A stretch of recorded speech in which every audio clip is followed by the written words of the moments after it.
رشتوں کو جوڑنا، اس کا حکم قرآن عظیم میں بے شمار جگہوں پر دیا گیا ہے،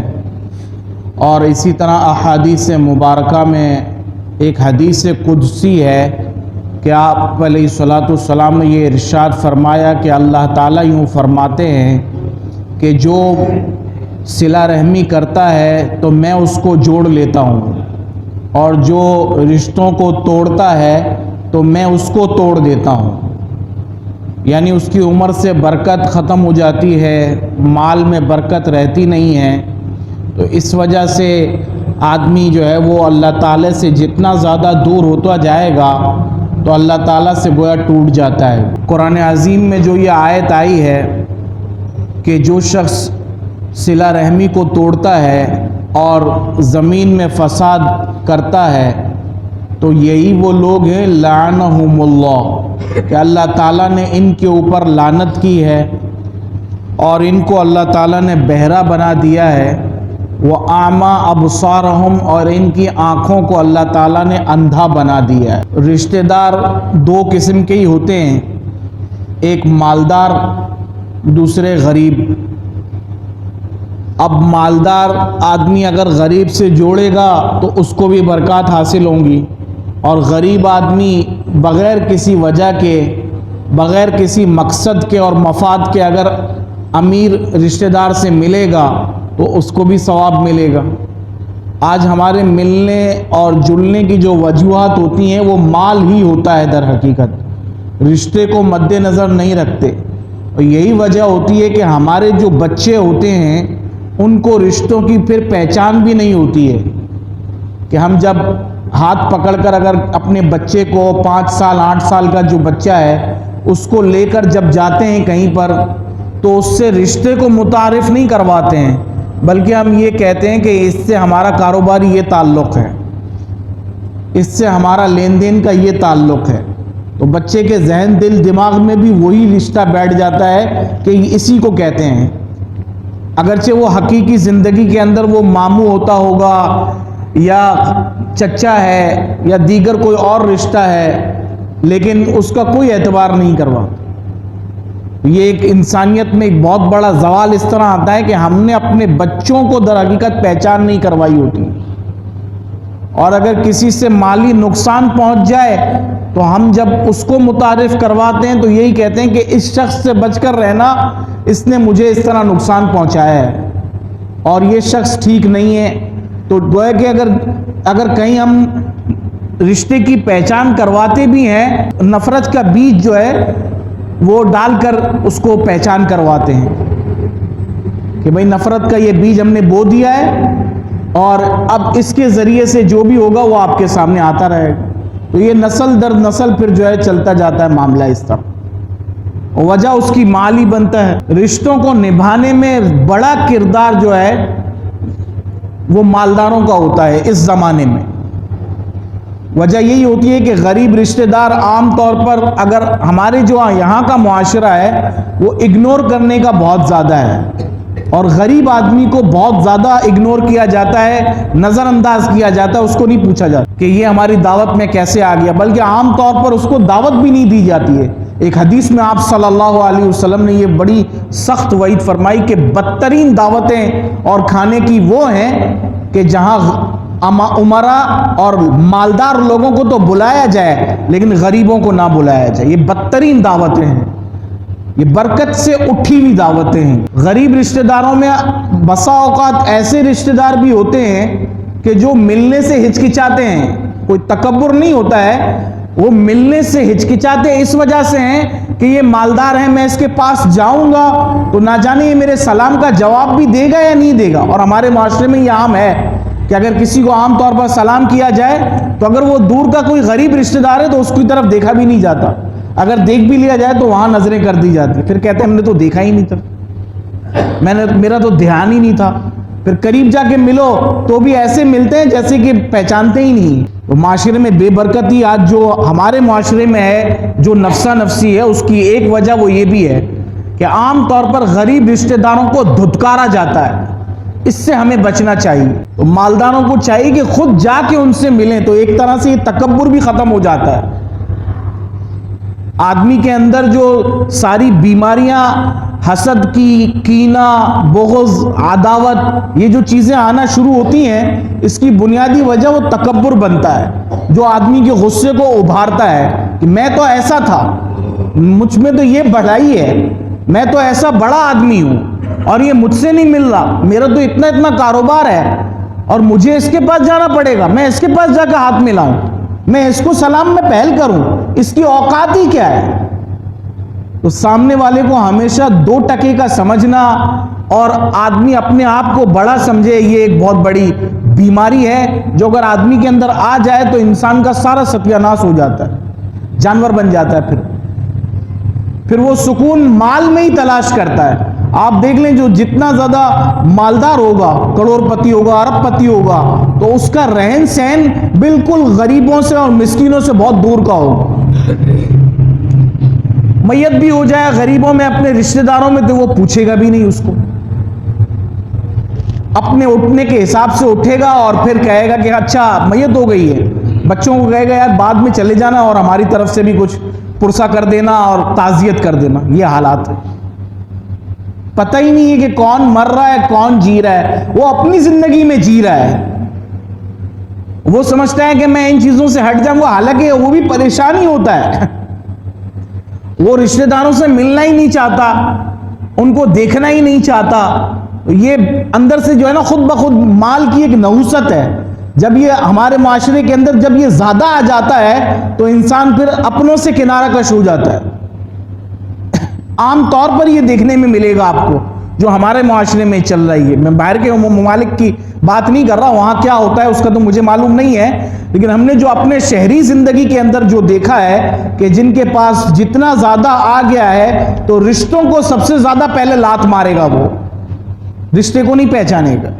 کہ میرا اس سے کیا رشتہ ہے، خون کا رشتہ ہے اور قریبی رشتہ ہے، سسرالی رشتہ ہے، کیا ہے، اس کی کوئی پرواہ نہیں کرے۔ قرآن عظیم نے اس کو فرمایا کہ ایسے لوگوں کے اوپر مستقل اللہ کی لعنت ہے۔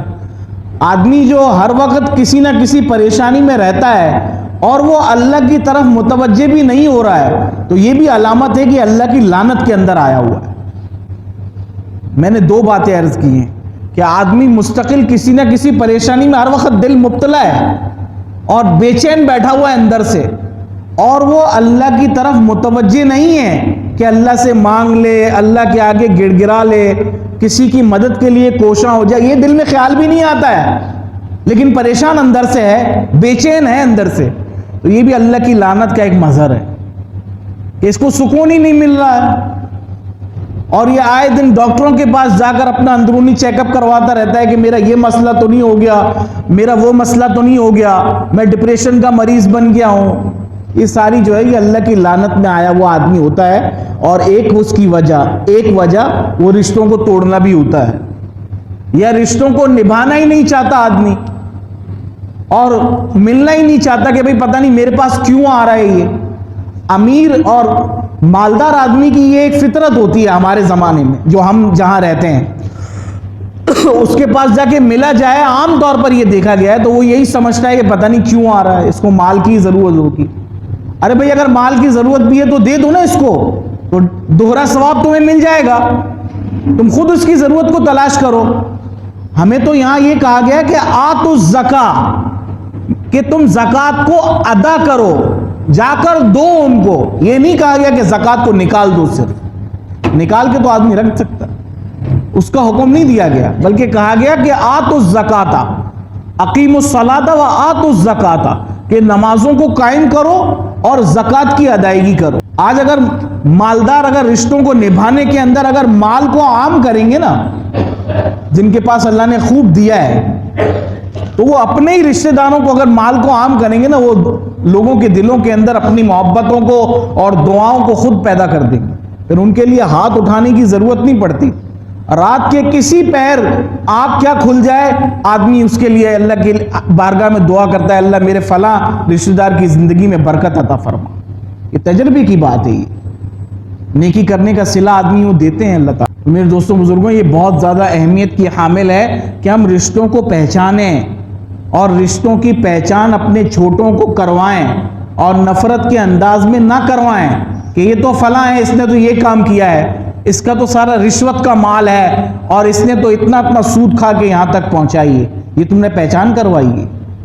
یہ کیا پہچان کروائی ہے؟ پردہ پوشی بھی کر دی، اس کی پردہ بھی کھول دیا، گناہوں کو بھی عام کر دیا، غیبت میں بھی مبتلا ہو گئے اور بچوں کے دل میں بھی بیج ڈال دیا، اور خود کے دل میں تو اتنے بڑے بڑے تناور درخت نفرتوں کے اگے ہوئے ہیں کہ ان کو تو کاٹنا بھاری پڑ گیا ہے۔ میرے عزیز دوستوں، یہ بہت زیادہ اہمیت کی حامل ہے کہ ہم رشتوں کی پہچان کروائیں اور رشتوں کو پہچانیں، اور ان رشتوں کی وجہ سے ہم پچھلی باتوں کو درگزر کرنے کا سوچیں۔ اگر کچھ نہیں کر سکتے تو اپنے رشتہ دار کے لیے دعا کریں کہ اللہ اسے بھی ہدایت عطا فرما، اللہ اسے بھی توفیق عطا فرما، اللہ اسے بھی رشتوں کو نبھانے کی توفیق عطا فرما۔ آج ہماری یہ دعائیں ہی نہیں ہیں کہ کوئی یہ کہے کہ اللہ مجھے رشتے کو جوڑنے والا بنائے، کہیں کھڑا کرو تو ایک آدھ آدمی اگر اتنے مجمع میں کوئی ہاتھ کھڑا کر دے مجھ سمیت تو بڑی بات ہوگی۔ ہماری دعاؤں میں الفاظ ہی نہیں ہیں، اور خود آپ علیہ الصلوۃ والسلام نے اپنی دعاؤں میں یہ میں نے بتایا نا کہ تکبر وہ چیز ہے کہ جو اندر سے غصے کو پیدا کرتا ہے اور پھر یہ ساری نفرتوں کے جتنے درخت ہیں وہ خود بخود اگتے چلے جاتے ہیں۔ یہ خود پسندی، یہ مفاد پرستی، یہ مال پرستی اور یہ دیگر مطلب پرستی اور اسی طرح حسد اور کینہ اور بغض اور دوسرے کو دیکھ نہ سکنا، یہ ساری بیماریاں کیسے پیدا ہوتی ہیں؟ یہ تکبر کی وجہ سے پیدا ہوتی ہیں، کیونکہ تکبر اندر سے غصے کو پیدا کر دیتا ہے اور غصہ پھر ان تمام چیزوں کو لے کر آتا ہے۔ ایک حدیث میں آپ علیہ الصلوۃ والسلام نے مختصراً عرض کیا کہ ارشاد فرمایا لا تغضب۔ ایک صحابی نے عرض کیا کہ یا رسول اللہ اوصنی ولا تکثر، کہ مجھے وصیت کیجئے لیکن وہ زیادہ طویل نہ ہو تاکہ آپ کا وقت بھی خراب نہ ہو۔ تو آپ صلی اللہ علیہ وسلم نے مختصراً بتایا کہ لا تغضب، غصہ مت کرنا،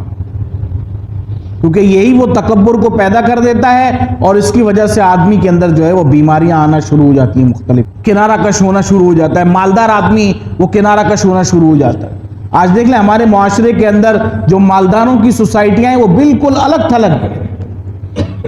ان میں کسی قسم کا کوئی روک ٹوک نہیں ہے، کوئی وہاں تنگی نہیں ہے، نہ لائٹ کی ہے، نہ بجلی اور نہ گیس اور نہ پانی، بس سب کچھ میسر ہے ان کو آٹومیٹکلی طور پر۔ وہ مالدار بن گیا ہے نا، وہ اس کو تو سپورٹ دینی ہے۔